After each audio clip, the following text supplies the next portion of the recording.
Welcome to the Italian Wine Podcast's Wine Business Talk series. Every Thursday, we will be connecting with our Italian wine podcast listeners all over the globe on all things wine and business. This podcast has been brought to you by Colangelo Partners, the leading fine wine and spirits agency in the US. Visit Colangelo Partners at www.colangelopr.com.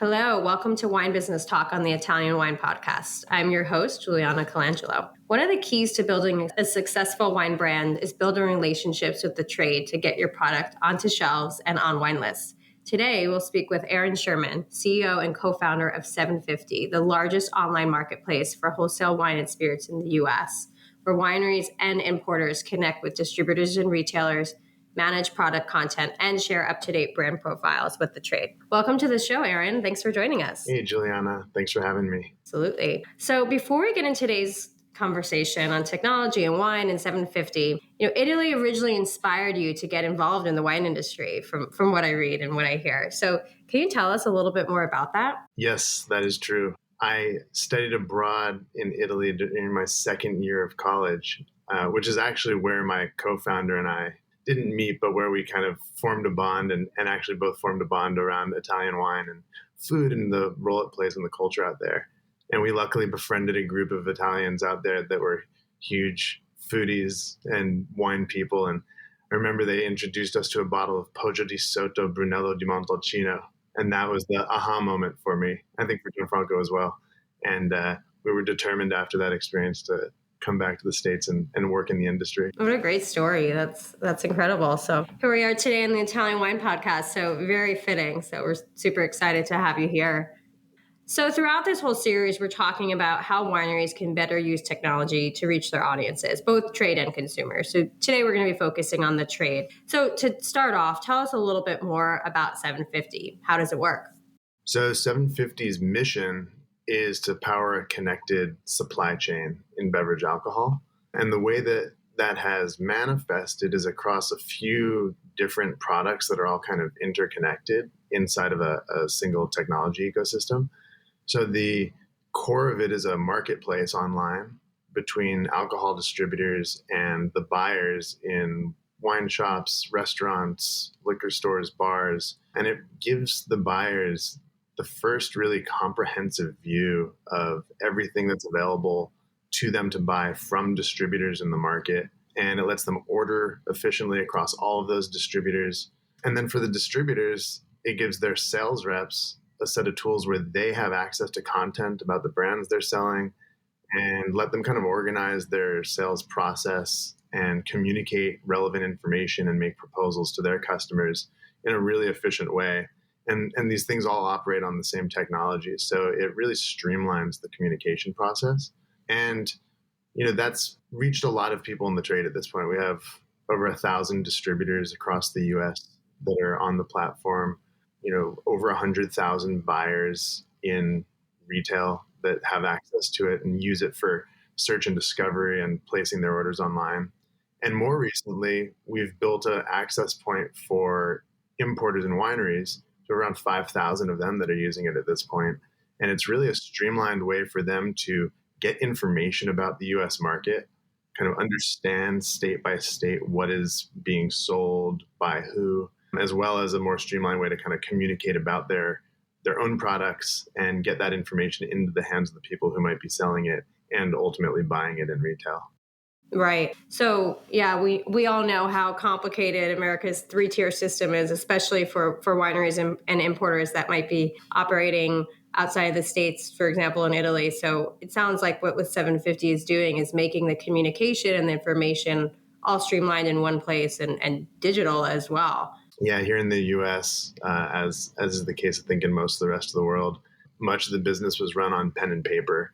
And I think we were one of the first companies to come in and build some kind of modern web technology around digitizing all of the information and digitizing the buying and selling process. Still a lot to do, but lots of progress made. Definitely. I think in this last year too, I mean, the industry's woken up a little to the power of digital and how important it is to digitize a lot of our processes and systems. But 750 is ahead of the curve in that game. So how can Italian wineries utilize a tool like 750 to connect with some of the key players in the system, the importers, distributors, and buyers? You mentioned that more wineries and importers are using the tool these days. So tell us a little bit more about how that works. You kind of touched on the complexity of the supply chain out here. So, as a winery, they have to find their importer. Maybe they find a national importer who can sell their product to distributors across the country, or else maybe they're having to find multiple importers to get that national footprint. But once they're in the US, by way of the regulation, they're going to be needing to work with 50 or more distributors in most cases to get a national distribution footprint.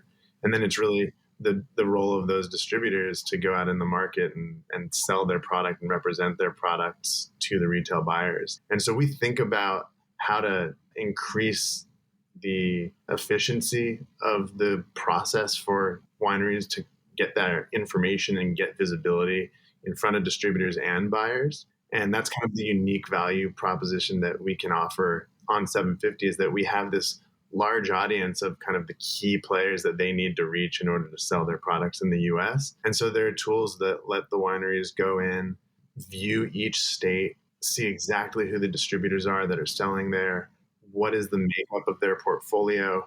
It's a way for them to identify markets where maybe there's an opportunity for the types of products that they're selling, or perhaps distributor portfolios that would be the best fit for what they're selling, as well as just understand competitively what's happening. And then once they're in the marketplace, they have tools to be able to kind of own their marketing message to the retail buyers and make sure that the information that's getting consumed by those buyers when they're in 750, but also the content that's being used by the sales reps at distributors, is all kind of managed by the wineries themselves. So that they have all the right vintages and pricing and technical information about the wine is all updated in one place. Yeah, and it even goes further. They can, if they have an informational one sheet that's brand new that they want to make sure everybody has the consistent information about, they can put that onto 750 once, and it's automatically disseminated out into the market across all distributors who might be selling their products, any retailers who might be viewing it in the marketplace.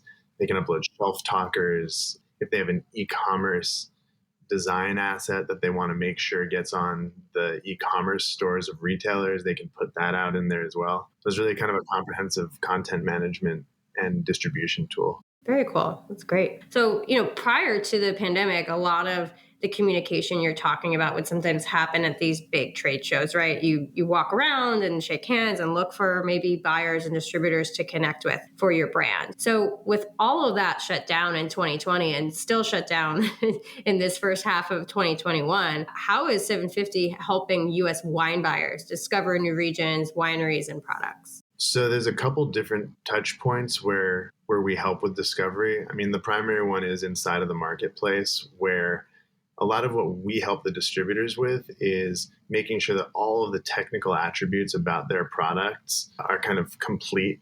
And so it allows a buyer then to go in and say, I'm searching for Montepulciano, but I want a 375 milliliter bottle and I want it to be biodynamically farmed grapes. Show me everything that's out there in the market that kind of fits the criteria of what I'm searching for. And then there's all the content that I mentioned on top of that, so they can really educate themselves about the producer's stories, the specifics of a vintage. And then they have the ability, of course, to connect directly with the distributor who's selling that, set up an appointment for tasting or place that order online. So none of it has to happen in person. And also, we have a publication, 750 Daily, and also the beverage media, where we do a lot to try and tell the stories of the people and places and trends happening within the industry. And so that's become a really strong channel for wineries and importers, really anybody across the trade, to be able to, engage with us and get their story out into the market. Yeah, absolutely. Did you see an increase in usage or people just spending more time in the marketplace on 750 during COVID and over the last year? Absolutely. We saw a major growth in the amount of online ordering that was happening through the platform. We reached nearly $1 billion of order volume that passed through the marketplace over the course of 2020. But we also saw deeper engagement from distributors and importers and wineries, because this became kind of a central selling tool to make sure that they could stay connected to their customers, continue making proposals, pushing information out that was relevant to those customers, and then of course having that kind of streamlined way for the buyers to place their orders or get more information themselves. You obviously saw a decline in the first months of the pandemic from the on-premise, and much heavier engagement from the off-premise as they were, their sales were soaring as everyone was indulging in more at-home drinking. But we've begun to see that rebound from the on-premise, which is so exciting and promising.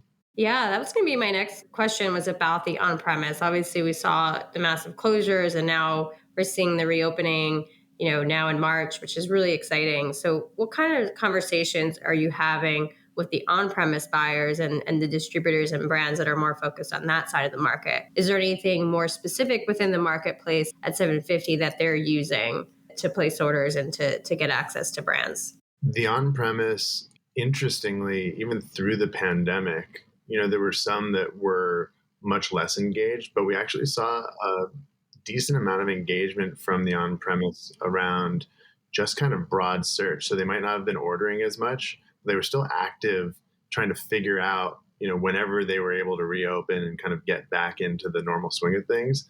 They wanted to be able to kind of have a competitive beverage program, understand all the options that were out there. It gave them a lot more time for planning. So we actually saw that play out in the data. And now that things are starting to come back online, you see those orders starting to pick back up as the excitement around, a hopeful potential full reopening is right on the horizon. Exciting. So, SevenFifty's technology overall, it's made selling wine more efficient, in a nutshell, to sum it up. But what's next for the platform? Where obviously they've expanded into the media space with SevenFifty Daily and now Beverage Media and that partnership, which has been super exciting to see evolve. But what's next? Where do you see SevenFifty moving towards in the future? We're really, really focused on e-commerce and making that online ordering process more efficient, more valuable in terms of how you can tailor the kind of information that the buyers are able to view around the distributors they purchase from. Also, we're looking at e-commerce on the B2C side, so helping wine shops and liquor stores build e-commerce storefronts. This is actually a new product line for us called SevenFifty Storefronts that gives the wine shops all the tools and infrastructure they need to get their inventories online, fully merchandised with content and all of the information, all the rich information that powers our B2B marketplace, and have them be able to use that to have a online presence for their consumers. And then all of the billing and shipping and details that go around being able to operate e-commerce, we help them facilitate. So we see that trend only increasing really at all tiers, the need for e-commerce and a more streamlined online buying and selling process. So there's obviously a lot to benefit from for a winery or importer distributor using the platform. But let's say I'm a winery in Italy and I'm new to the platform. Give me a few tips. How do I get started? What are some of the do's and don'ts when using the platform that I should be aware of? The first thing that any winery who's looking to enter the U.S. market should be thinking about is just how can they educate themselves most broadly about their options. And so that's really the primary thing that we can help them with. They can, like I was kind of saying before, they can really understand which states might be the best target for them based on who the competitors are, where the opportunities are because of holes, in distribution as it stands today. And from there, once they have distribution, it's really about engaging with the tools and making sure, they're connecting with all of their distributors, that they're putting their information out and keeping it maintained so that the buyers engaging have kind of new content and information available to them. Right. Good to know. Helpful advice. And I think what you're saying, understanding the market, where the opportunities are and doing the homework and research is really important. So, we talked about e-commerce, and that's come up quite a few times throughout this series about that massive growth and also the lasting impact But what other changes do you see coming for the beverage alcohol industry, in the next 5 to 10 years, maybe specifically in terms of e-commerce or elsewhere? I think that given the just massive amount of new products and kind of SKU proliferation that's happened over the last decade, you have so many unique products that need help finding their home in retail or with the consumer. So I think as a lot of these tools evolve and mature, you're going to see a lot more tailored abilities to market products to specific subsets of retailers or specific consumers based on ultimately what they want to be buying. So more specification, hyper segmentation within the market, both at the trade level, B2B, but potentially also B2C, hyper targeting when it comes to social media advertising, right, is something many other industries are doing really well, as I know from the targeted ads I get for clothes and makeup on my Instagram feed. So it'll be interesting to see. Our industry has been a little slower to adopt there, but with the renewed and kind of increased interest in e-commerce and building the capabilities really at every tier, you're going to start to see those same trends and capabilities in terms of targeting emerge for our industry too. Yeah, absolutely. It's an exciting time. I think it'll be a lot changing in the coming years, but definitely important to have those building blocks in place. And like you said, kind of do the research up front and make sure you know where the market opportunities are for your brand. It's great to learn more about how 750 can help wineries and importers do that. So thanks for being with us today to tell us more. Thank you so much. It was nice talking to you. So thanks again, Aaron, for joining us. To our listeners, thanks for tuning in. Please be sure to check out 750 at 750.com and join us next week with Mike Province from 3x3 Insights. Thank you. See you again next week on the Italian Wine Podcast for another episode of Wine Business Talk brought to you by Colangelo Partners. For more information on this series, you can visit Colangelo Partners at www.colangelopr.com. And remember to rate our show wherever you listen to our podcast.